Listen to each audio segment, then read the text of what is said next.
ليلة القدر کله دی؟ په اخیری لسو شپو کې یوه شپه ده. بعض روایاتو کې راځي چې دا 21مه شپه ده. بالکل د بخاری شریف حدیث 21مه رسول الله صلی الله علیه وسلم او فرمایل بخاری شریف کې راځي چې ما خوب ولید ليلة القدر را تعالی په خوب کې وښود او ما چې سجده ولګوله نو ما په خټه کې او په اوبو کې سجده ولګوله په خوب مې ولید ليلة القدر را تعالی په خوب کې وښوله او چې ما سجده ولګوله نو سجده مې په اوبو او په خټه کې لګولې ده. نو صحابه وای جمعات باندې بره خټه نه وه، اسې چتو د سانګو سفر کې ورته ویل کېږي. نو په 28مه باندې خدای باران وکړ، 28مه شپه. وای مونږ چې سار د حضور پاک مبارک مخ ته وکتل نو په تندي باندې او په پوزه مبارکه باندې د اوبو د خټې نښې پرتې وې. ځکه لاندې جومات خټه شوی و نو په هغې کې سجده کړې وه. نو د هغې نه معلوموي چې دا 21مه شپه ده. دا خبره باندې ته خلاصه کړم چې دا کوم اعتکاف ته کښېني چې هغې یې ووړو. او بعضې علما وي 23مه ده. لکه حضور پاک مبارک یو ځل تپوس وکړو وی نن څه ورځ ده؟ د رمضان څویمه ده؟ وی نن 22مه ده. وی ښه بېګانه لیلة القدر څوک 23مه یاد. او حضرت عبدالله ابن عباس رضی الله عنه چې ما وختي راته ذکر وکړ هغه وی د شپو 2مه او ما ته چا وی چې پاسه لیلة القدر شپه ده. وی چې پاسېدم راویښ شوم نو یې حضور پاک مبارک په مانځه باندې ولاړ او ډېر په خشوع خضوع باندې لمونځ کو. وی دا 23مه شپه او څوک وی نه د 20مه. زیات علما وایي چې د 20مه شپه ده. د هغوی دپاره هم دلایل شته.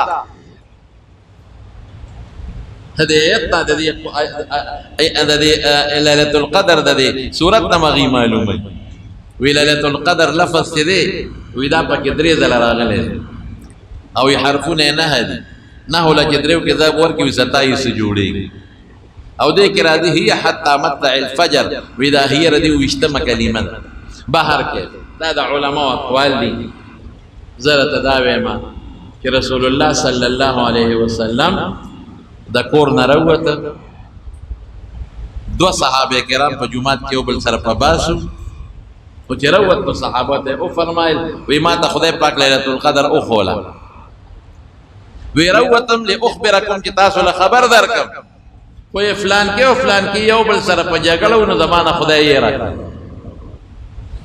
ګوره جومات کې جنګ او باس کول او یو بل سره جګړې کول دونه په الله خفه کېږي. وی خدای رانه یې راکړه. یاره وی دا یېرېدل بدله بهتري انشاءالله ملګري. نو علما لیکي اقوال ګورې پکې ډېر دي چې دا دایره ده. دایره سمانه الله اصل کې لیلة القدر خو هغه شپې ته وایي چې الله پکې د لوح محفوظ د قرآن شریف د وړومبي اسمان ته نازل کړی. لیکن دا برکت خدای پاک کله 20مه له ورکوي په یو رمضان کې 20مه له ورکوي. د حضور پاک زمانه کې هم داسې و. بل رمضان کې 20مه له ورکوي، بلکې 30مه له ورکوي، بلکې 40مه له ورکوي، بلکې 50مه له ورکوي، بلکې 26مه له ورکوي، بلکې 20مه له، بلکې 30مه له، بلکې یو کم 30مه. رمضان کې خدای پاک اړی راغلی. نو دې کې حکمت څه شو؟ حکمت دا چې 10 شپې څوک عبادتو کې په دې نیت چې دا به لیلة القدر شپې نو د 10 د لیلة القدر د شپو ثواب به وله خدای پاک ورکړي. که معلومه وه خو بیا به خلکو هغه یوه شپه عبادت کوي بل دعا پکې قبلېږي. رسول الله مبارک فرمایي یو ټیم دی پکې چې هغې کې انسان دعا وغواړي رب العالمین دعا قبلوي. نو عایشې صدیقې تپوس وکړه رضی الله تعالی عنها وایي که زه پوه شم په هغه ټیم باندې نو د الله رسوله زه به څه وایم؟ وایي داسې ووایه اللهم انک عفو تحب العفو فاعف عني. یا الله ته عفو کوونکی او عفو دې خوښه ده الله ما ته عفو. نو تاسو دغه دعا کوئ که نه یو ټیم به پکې راشي یا الله ته بخونکی یې بخنه دې خوښ هم ده چې مخلوق وبخې یا الله ما معاف غلطي معاف کوونکی یې او غلطي معاف کول دې خوښ هم دي یا الله ما معاف کا. ذکر پکې کوئ تلاوت پکې کوئ په ذکر الله ډېر زیات خوشحالېږي. اسیم رمضان کې ځان د تسبیح والے مهرباني وکړئ هغه تسبیح اړوئ لا اله الا الله پې وایئ درود شریف پې وایئ یو سړی دکاندار دی دکان کې ناست نو اسې ناست دی کنه نو ذکر ولې نه کوي یو سړی زمیندار دی او دی اسې په پوله ناست دی او فصل ته ګوري نو ذکر ولې نه کوي یو سړی ډیوټي کې دی او کار نه فارغ یې ډیوټي کې ډیوټي مخ کې دا فرض ده اسې نه چې هلته راته سړی ولاړ او ته قلم پرېږدی او خپل ذکر کوي نه دا مستحب دی او هغه پردی ذمه داري دی باندې فرض ده فرض ده واجب ده خو که ته اوسګار یې اوسه کار دی نه نو تسبیح کې لاس کې واغېسته والله دې یاد کړه لا اله الا الله سبحان الله والحمد لله ولا اله الا الله والله اکبر سبحان الله وبحمده سبحان الله العظیم او درود شریف دې په وي نو الله دې خوشاله کړي د ټولو نه لویه خبره دا ده چې موږ خپل رب خوشاله کړو الله خوشاله ول پکار چې الله دې خوشاله کړي قسم په خدای ارسل الله زره د قسمونه د تخره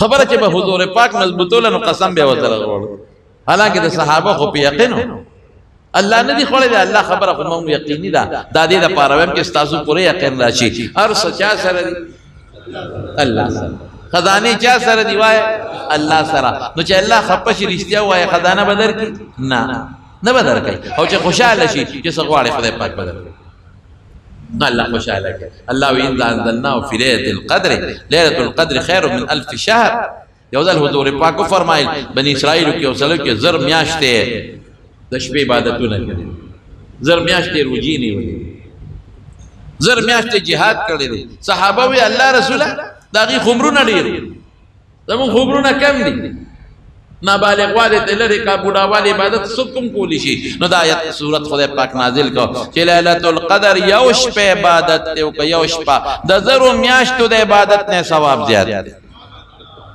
برابر من خیر من 1000 شهر تنزل الملائكة والروح فيها بإذن ربهم من كل أمر سلام هي حتى مطلع الفجر فرشتي راكوزي رحمت فرشتي جبريل عليه السلام بذات خود راكوزي او پنیکانو خلقو سلامونه چي په دغه شپه باندې الله د اولیاء درجه اوچته په دغه شپه باندې الله عیسی علیه السلام اسمان ته خېجولې